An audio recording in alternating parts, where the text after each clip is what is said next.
Tapi nasihat patih siapa yang buat ubat dekat patih, contoh dia buat kaki tak boleh jalan, kaki dua tu patih mana kaki dua tu 71 lah kalau nak ikut dah. Tapi patih tak kira patih lekah tu kira satu 35 kupang. Yang penting darah racun tu kena buang hati dulu, buh darah baru, insyaAllah lepas pada 3 hari boleh pergi farmasi. Kalau naik berkatan hospital tolong bagi dia baca, insyaAllah. Bagi pakar cakap ni senang lah bagi kita tu kata. Ada tak sebelum ni orang datang dia ada kanser stage 4, stage 3? Ni 5. Yang tengok Allah tengok ni tahap 5, doktor tak nak. Maknanya selain pantang larang dekat air tu, pesakit tu sendiri ada pantang larang tak? Salah, dia jangan langkah je. Orang pun jangan langkah. Dah. Boleh makan semua. Makan semua. Kalau KL cakap bedai je.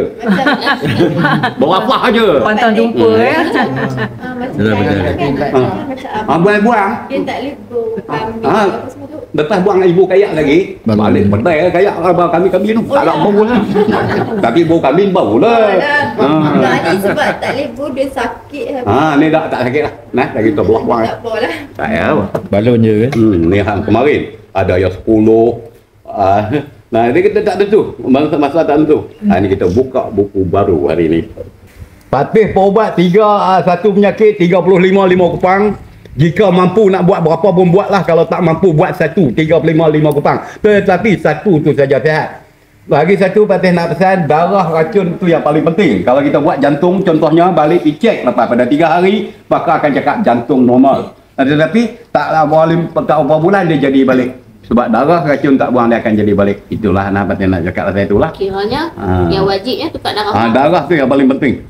Kat mana tu? Di sini depan ni. Bukan nampak macam wayar tu jalan ya, tapi tuan diri tahu saya. Bagi tuan diri dapat merasa ya itu best. Tak ada ya. Depan-depan orang ni live. Dia tak ada tengok lagi dulu ya. Tu beribu manusia pun ya depan-depan. Dia tak ada market dia. Sebab tu Allah tahan 40 tahun lebih ya. Ubat ni alhamdulillah lah. Dari bersama dengan arwah Datuk Harun Din dulu pun. Dia pun bersama lah tapi kawan-kawan pasti dah meninggal banyak dah. Kecil mana? Jadi 5 nah. 5 ayah ayah tengok itulah 5 107 50 pang angin dia belah lain. Dari 7 ayah tengok di situ dah. 248 5 pang mampu lah. Kalau mampu saya nak tulis. Baik. Patih kalau gigi patah boleh ganti tak? Tak boleh, dah boleh. Buat gigi patih bercabut semua. Patih cabut sendiri ayah simpan. Gigi patih satu tak buruk. Pakar main nak tanam balik ayah 1 sen tak mau duit. Nak free agak patih sebab anak dia tulang belakang kan. Potong dah betul, dia ada balas budi baik. Bersyukur. Tapi patih tak nak ayah.